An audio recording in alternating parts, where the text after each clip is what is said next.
Yes, you read that right. I got into a real-life knife fight, and I lived to tell you about it coming up next. Stabbed once and shot twice. I'll tell you the knife story first, and then because I want to put them in the right order of the timeline. I'll show you a close-up. It's on my arm here. It's only about that long now, but it was real long, and it's kind of flesh tone right now, but it used to be like really long. And it sort of just shrunk, and it was pink, like, scar tissue. But anyway, so what happened with that was I was at a party in Bridgeport, I think over by like 35th and Wood. And I was, what was I, about 14 and a half, just maybe just turned 15. So I'm at a party, and by the way, my mom was away on like business a lot. She was a single mom, and she was, trying to raise me. So she had to work a lot to, afford it and stuff. And so it was about maybe 4 or 5 in the morning or so, and I'm leaving the party, and I've got my friend's buck knife in my pocket because I snagged it from. We used to, like just take things back and forth from each other, just to borrow it, like, cassette tapes and knives and just whatever we had, So I had his buck knife in my pocket, and so I'm walking. I've got to walk like maybe 4 blocks to the bus stop. I'm taking the bus home, and so I see that there's these Hispanic, I'm guessing Mexican, but I don't know, some Hispanics on the porch, and they got their 40s that they're drinking, and all of a sudden they start with "Hey, vato" and all this other stuff. I don't know what they're saying. Whatever they were saying, I couldn't understand it, but I knew it was trouble. So I'm just like trying to just walk straight ahead. I'm not paying them no attention or anything like that. I'm walking, and I get the other side of the house, and I hear one of them walking up behind me, and I'm like, oh man. And I was chubby back then. So I know, and I think it was the skinny one. There was like a big one, a medium-sized one, and a skinny one. And it was the skinny one. So I'm like, there's no way I'm going to outrun this skinny Hispanic guy, and I'm a chubby, lazy guy myself, So, so I'm like, well, I got to, guess turn around and face him. Well, now I hear a click behind me, and I'm like, oh, I knew exactly what the sound was. It's the sound of a switchblade opening. So I'm like, crap. Now what? Well, I knew I had this buck knife in my pocket, folding. If you don't know what that is, it's a folding knife that locks open once you open it. But it takes 2 hands to open it. You can't like just click it open, So I turn around, I reach my back pocket. He's got his knife out already. I get the knife out. I'm having a knife fight. I'm like, here I am. I'm drunk. I'm having a knife fight. So really, we each took one swing, and it was at the same time. I mean, I didn't have a choice, guys. I would have ran, but I couldn't have run. Okay. I didn't want to, hurt anybody. But I didn't want to get hurt either. So in honesty, it was self-defense. And remember, this whole thing is fiction, cops. Okay. But,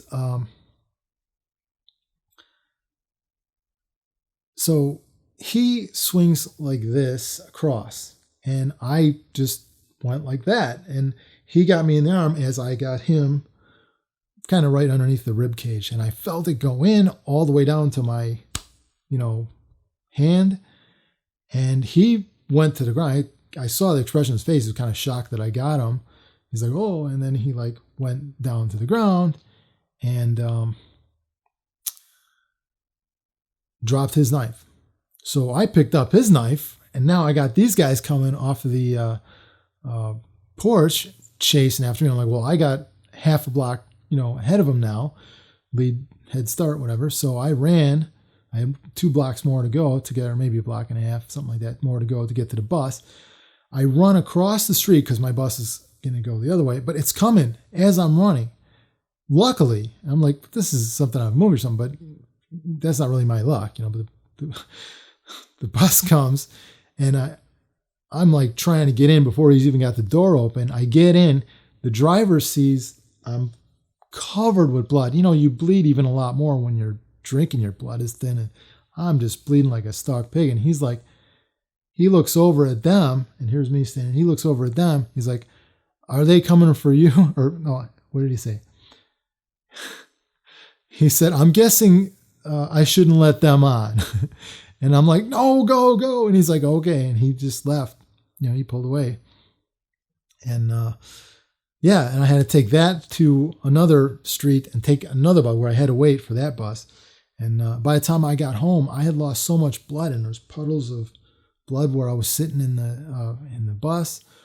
And this was, you know, it was like from my, you know, 2 inches below my elbow to all the way up to my shoulder was a big gash. It was just, I could see my muscle tissue. It was nasty. Luckily for me, when I get home, there's a night nurse there taking care of my grandmother, because my gran was old. She was, I didn't tell you that earlier, but I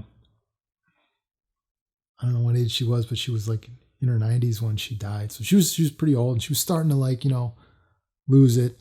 And she needed a night nurse to take care of her. So there's a night nurse there. I've got a night nurse story too, which I'm going to get into next. But so she said, what happened to you? I don't know, whatever, you know. She's like, well, you can't go to the hospital, because if you go to the hospital, they've probably already picked up him, and they're looking for somebody else with a knife wound to place at the scene of that thing. And I'm like, well, it was self-defense. She's like, yeah, but I'll fix you up and you'll be all right. So, you know, she patched me up with like those, what do you call them, butterfly tape things, just taped it. She's like, this really needs stitches. It's going to be a big, ugly, you know, scar if you don't. And I'm like, well, you said we can't go. So she did that, and that healed up. And now, like 30 years later, you almost can't even see it. So that's cool. Yeah, well, since we're on the subject of the night nurse, that's a funny story. Well, guys, if you're still watching, you must have liked the video. And if you did, give it a like. Now, if you want to see more like this, subscribe and click the bell. If you got some extra time on your hands, why not watch another one? You can choose one from the Stories of My Life playlist, which will appear here after I disappear. Or you could watch the next one in the series, which will also appear here. See you in the next one.